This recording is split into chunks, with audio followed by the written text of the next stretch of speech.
नमस्कार। हर हर महादेव।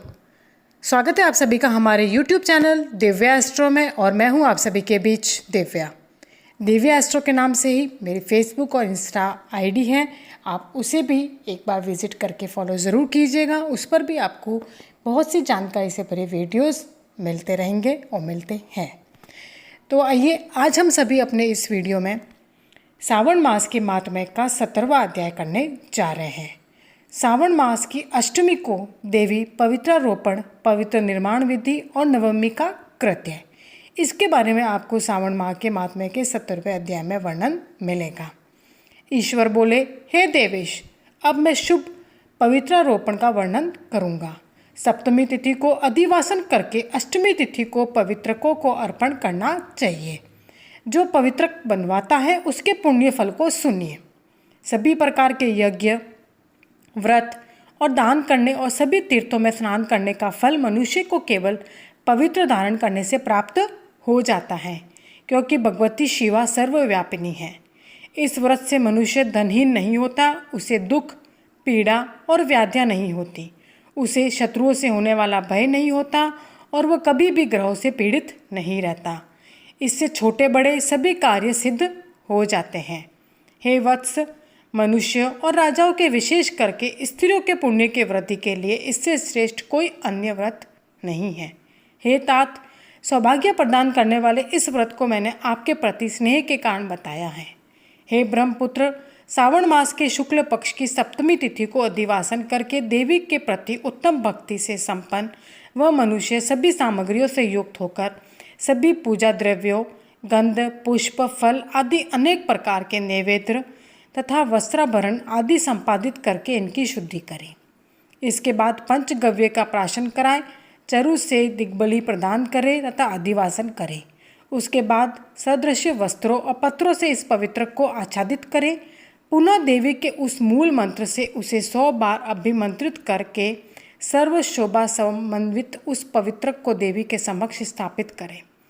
इसके बाद देवी का मंडप बनाकर रात्रि में जागरण करें और नट, नर्तक तथा वारांगनाओं के अनेक विध कुशल समूहों और गाने बजाने तथा नाचने की कला में प्रवीण लोगों को देवी के समक्ष स्थापित करें।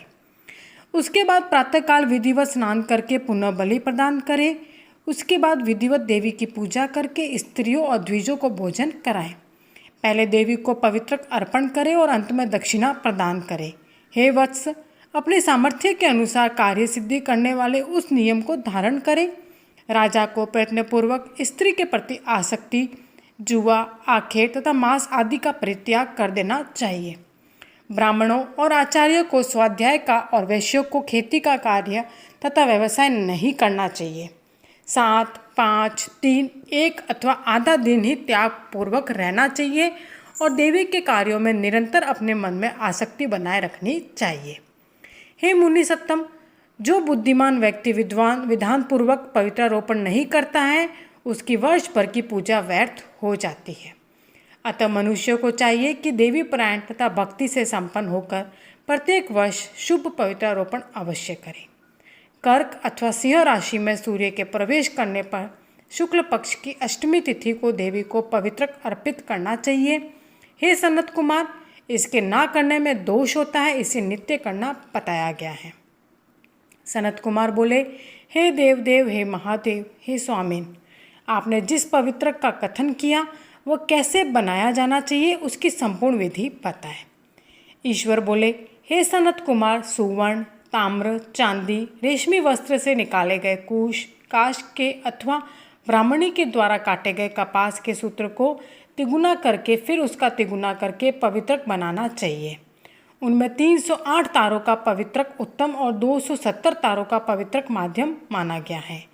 180 तारों वाले पवित्रक को कनिष्ठ जानना चाहिए। इसी प्रकार 100 ग्रंथि का पवित्रक उत्तम, 50 ग्रंथि का पवित्रक माध्यम तथा 26 ग्रंथि का सुंदर पवित्रक कनिष्ठ होता है, अथवा 6, 3, 4, 2, 12, 24, 10 अथवा 8 ग्रंथियों वाला पवित्रक बनाना चाहिए, अथवा 108 ग्रंथि का पवित्रक उत्तम, 54 ग्रंथि का माध्यम तथा 27 ग्रंथि का कनिष्ठ होता है। प्रतिमा के घुटने तक का लंबा पवित्रक उत्तम, जंघा तक लंबा पवित्रक मध्यम तथा नाभि पर्यंत पवित्रक अधम कहा जाता है। पवित्रक की सभी शुभ ग्रंथियों को कुमकुम से रंग देना चाहिए।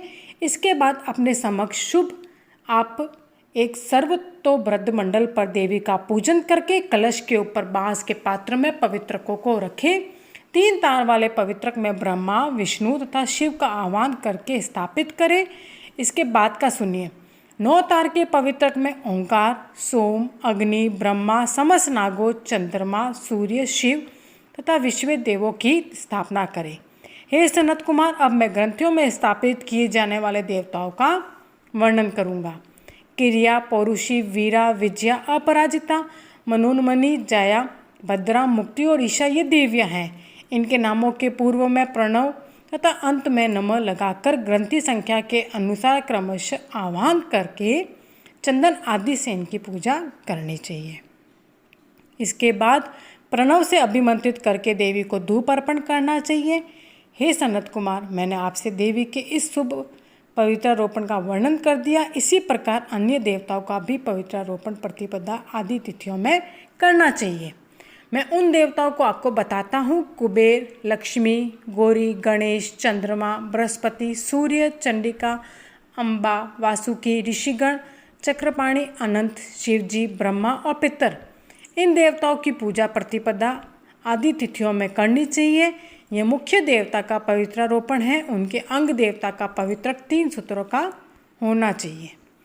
ईश्वर बोले, हे विपेंद्र, अब मैं सावन मास के दोनों पक्षों की नवमी तिथियों के करनी कृत्य को बताऊंगा। इस दिन कुमारी नामक दुर्गा की यथाविधि पूजा करनी चाहिए। दोनों पक्षों की नवमी के दिन नक्त व्रत करें और उसमें दुग्ध और मधु का आहार ग्रहण करें और उपवास करें। उस दिन कुमारी नामक उन पाप नाशिनी दुर्गा चंडिका की चांदी की मूर्ति बनाकर भक्तिपूर्वक सदा उनका अर्चन करें।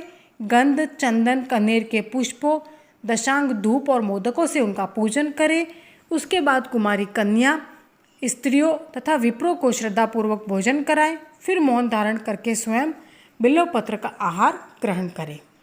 इस प्रकार जो मनुष्य अत्यंत श्रद्धा के साथ दुर्गा जी की पूजा करता है वह उस परम स्थान को जाता है जहाँ देव बृहस्पति विद्यमान है।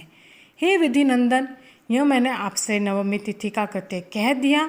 यह मनुष्य के सभी पापों का नाश करने वाला, सभी संपदा प्रदान करने वाला, पुत्र पौत्र आदि उत्पन्न करने वाला और अंत में उन्हें उत्तम कृति प्रदान करने वाला है।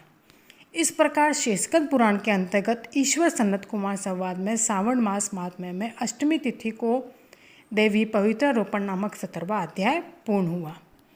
यदि आज का मेरा यह वीडियो आपको पसंद आया हो तो वीडियो को लाइक करके, चैनल सब्सक्राइब करके, बेल आइकन प्रेस करके आप कमेंट बॉक्स में हर हर महादेव का जयकारा अवश्य लगाइएगा। अब मैं आप सबसे इजाज़त चाहती हूँ। धन्यवाद।